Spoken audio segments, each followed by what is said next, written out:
I have to pee. I don't want to drink this water. I was told we were going live.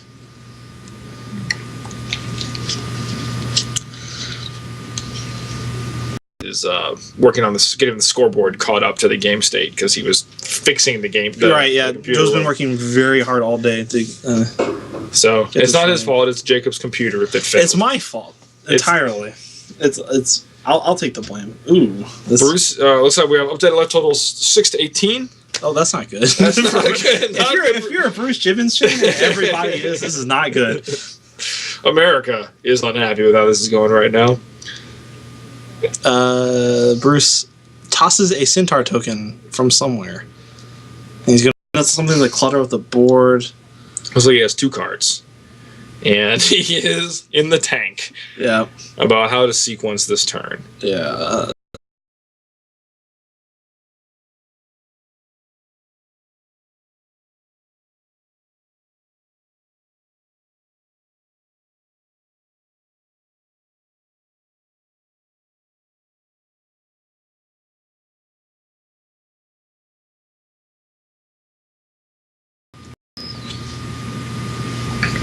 Make some sort of generally positive motion with the mouse.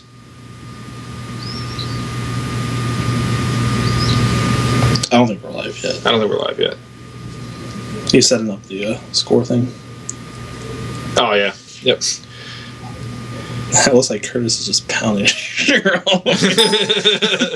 That's the game.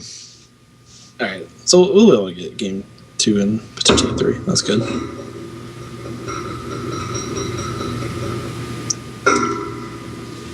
Perfect timing, actually. Yeah. We're going to jump in. Curtis is up 1-0.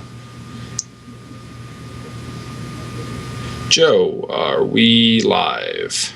I'm sorry to keep asking. I just don't know.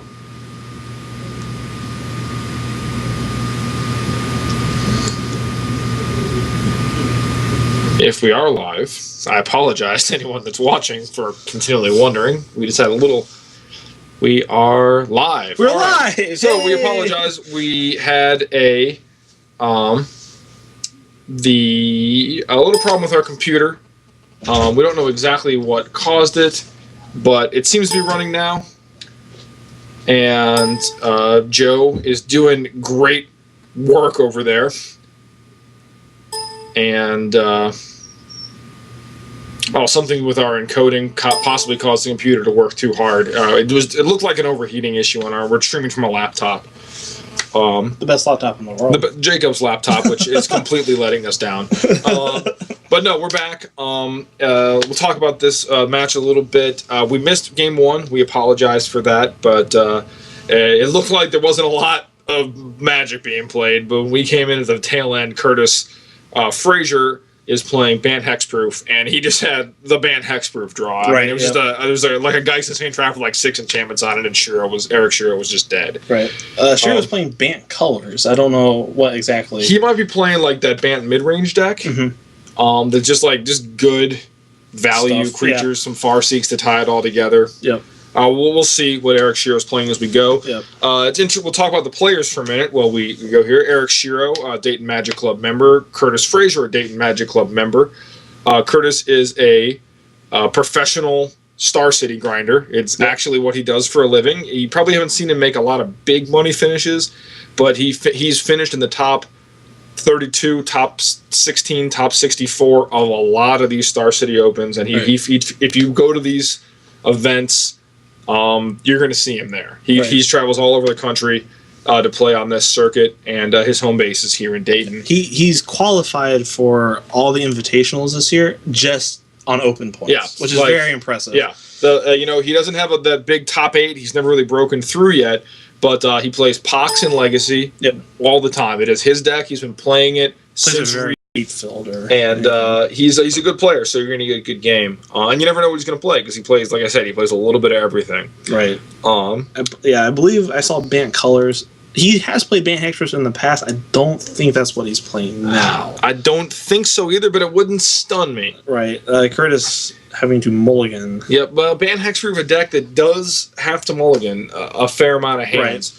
Right. It's just got that mix of lands, enchantments, and creatures that it just has to draw. Right. If your hand is creatureless or enchantmentless, it's really tough keep. Right. But if it has the mix, it's dangerous. It definitely has one of the better nut draws in the format. Yes. The only thing that's really holding it back, I think, from being just a really established tier 1 contender is the fact that it's just a little inconsistent.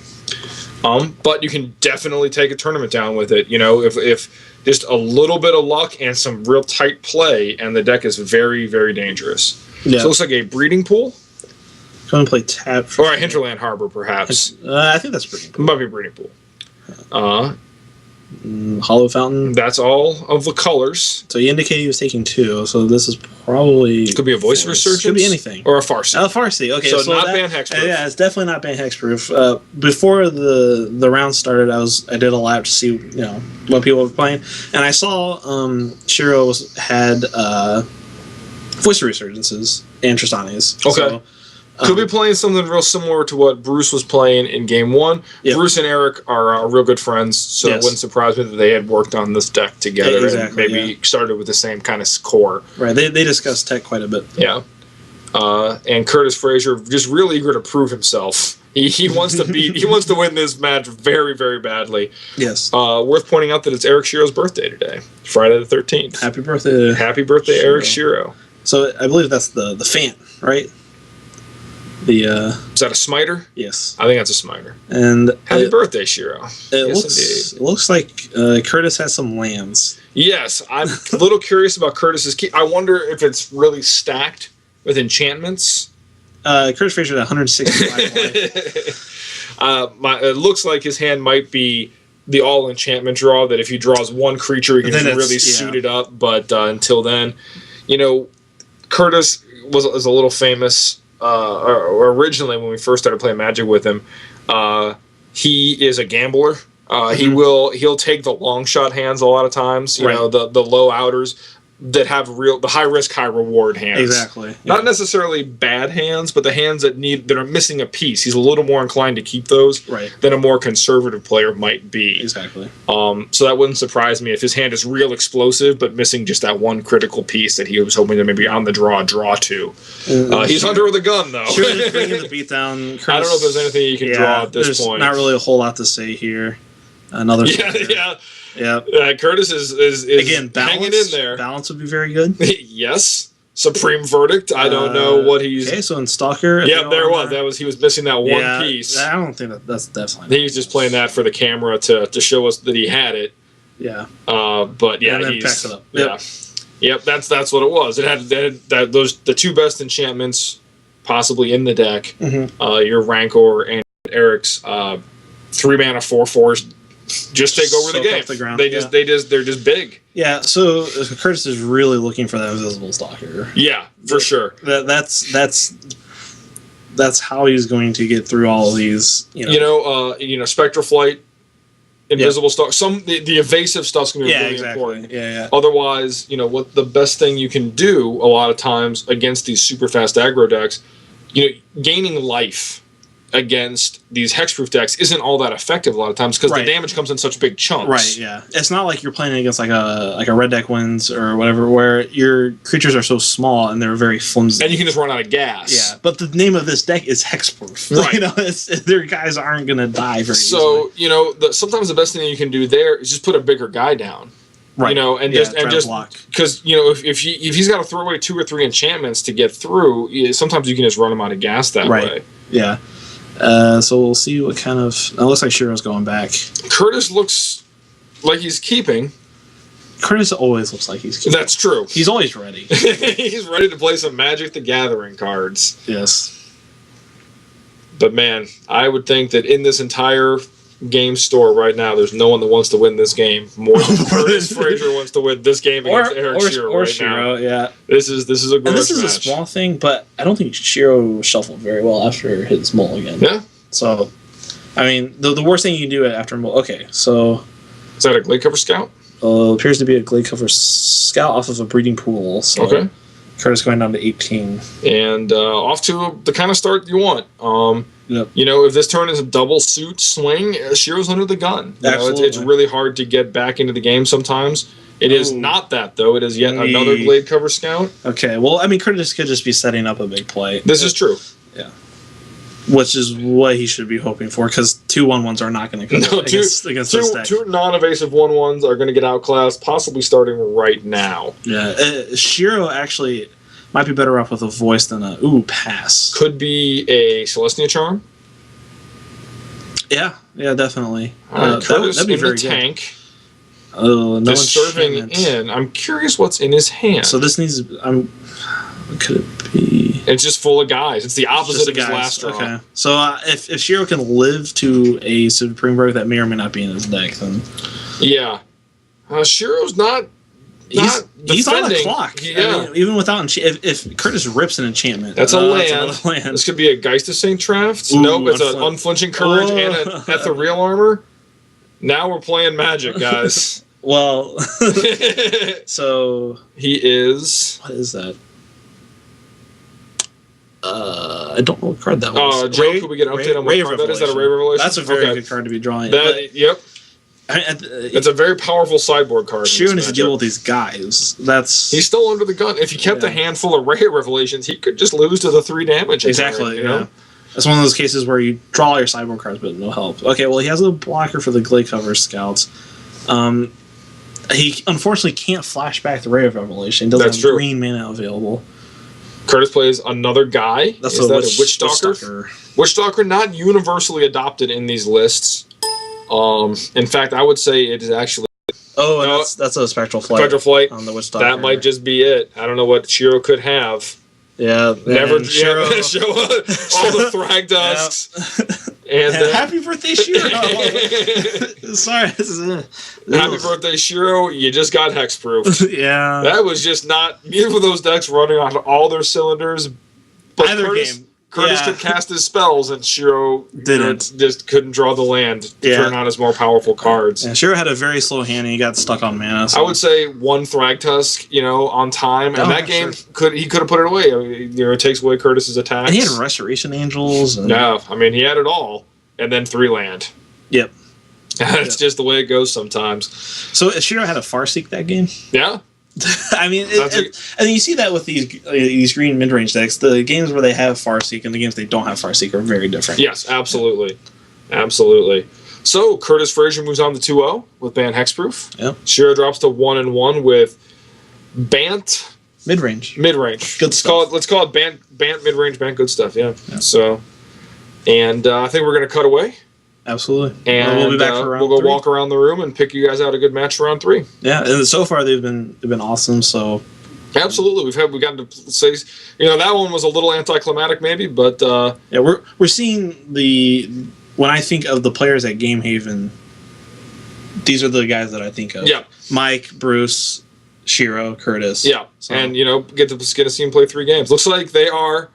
We got the grudge match. They're playing again. Oh, boy. Here we go. I don't know. What do you think, Joe? Do you want to watch the bonus game?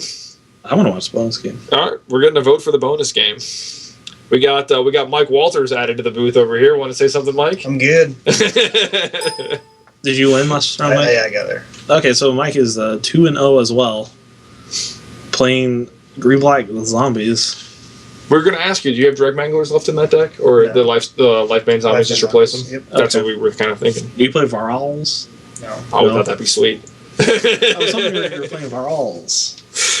All right, we got the bonus birthday grudge match. Happy birthday. Happy birthday, Eric. Sure, here you go. Tournament's going to run a little late tonight, and that's all completely our fault. It's worth it, though. I agree. They knew what they were getting themselves into. And hopefully we can avoid computers exploding and things like that. So. And this looks like a Unflinching Courage. Yep. On a Witchstalker. Yeah, that's a thing. It might not be irrelevant. Well, it's hexproof. What am I thinking of? I don't know, but it's not pro blue. It just has hexproof? Yeah. So it's a 3/3 hexproof. If they play a blue or black spell on your turn, right. Yeah, that's the one. It gets bigger. Okay. But you're basically playing it just as a hexproof gnarled mass. Yes. Oh, there's a Thragtusk from Shiro. This is This is the kind of game I think he was looking for last time. Right, make your land drops, ramp up with ramp up with the Farseeks, and then just play these bigger cards, right? He's bringing the heat. Yeah, the Hexproof is one of those decks you just have to end the game as fast as you can. Yeah, because your cards individually aren't very good. Yeah, I mean they're just not. They're a bunch of 1/1s for 1 and 2, like enchantments. Yeah, and like especially if they're playing post-boarded game here, which we don't know. Now Curtis is right back under, and it doesn't block well. Exactly. Hexproof doesn't. When you have to start when you're under the gun like this, your guys don't trade up very well. Yeah, they just die. Yeah. I mean, now the Witch Stalker just traded for half of a Thragtusk there. Yeah, that's but he's still. Ideal. I mean, and Thragtusk number 3. Yeah. So. Yeah, this game is. I mean, Curtis again. It doesn't get flooded pretty poorly. Yeah. But the Banned Hexproof deck doesn't play well from behind. It has a hard time catching up. Sometimes you can hit that second Ethereal Armor or that Unflinching Courage and Race. Right. But, when you're down like this, you can't start blocking because what are you going to do? Yeah, you're chump blocking the whole time. And you just have no way to catch back up to that card, to those cards. You have no way of really drawing out of it. Yeah, this is a very poor situation for Curtis. I bet Shiro wish he had this draw during the actual This match. is the kind of draw he wanted. And this is a reasonable draw from Curtis's deck. I don't even know what that is. He had flooded, but... Oh, is that a Zagana? Is this... 5? This is like a prime speaker band list that we saw a while ago now. Yeah.